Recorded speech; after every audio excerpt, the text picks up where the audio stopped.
In the quiet confines of a conference room, I thought I was being reasonable when I told a joke at the wrong time.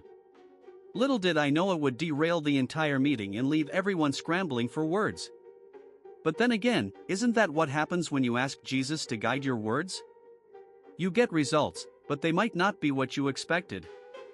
The day began like any other, with a full agenda of important topics to discuss. We were gathered around the table, all eyes on our leader, Mr. Johnson.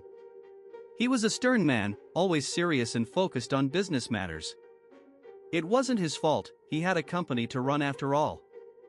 I sat there listening intently as we discussed sales forecasts, budget allocations, and marketing strategies. My mind began to wander, thinking about the joke I heard earlier that morning. It was a whimsical one, something about a priest, a rabbi, and a minister walking into a bar. The punchline was so unexpected and funny, it had me laughing even before I finished hearing it. As Mr. Johnson continued to speak, my mind kept drifting back to the joke. I couldn't shake the feeling that maybe sharing it with everyone could lighten the mood in the room. After all, we were all human beings underneath our professional facades, right? So when there was a brief pause in conversation, I decided to seize the opportunity. Did you guys hear the one about? I started, only to be interrupted by Mr. Johnson's stern gaze. Mr. Brown, he said, his voice dripping with disapproval. This is neither the time nor the place for jokes.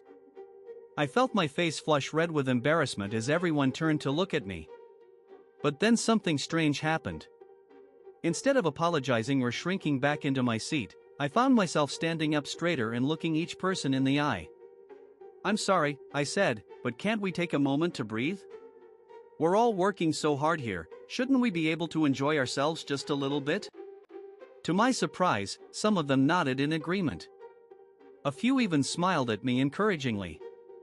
And that's when it hit me, maybe this wasn't about making light of the situation, but rather reminding everyone that we were more than just cogs in Mr. Johnson's machine. I took a deep breath and started telling the joke again. This time, no one stopped me. Instead, they laughed along with me, their laughter filling the room like a warm embrace. Even Mr. Johnson cracked a smile, albeit reluctantly. From that day forward, things were different in our conference room. We still discussed important business matters, but we also allowed ourselves to be human beings, sharing stories, laughing together, and supporting one another through challenging times. And while I can't say my joke directly caused this change, it certainly played a part. So here's the moral of the story: sometimes when you ask Jesus to guide your words, he'll lead you down unexpected paths.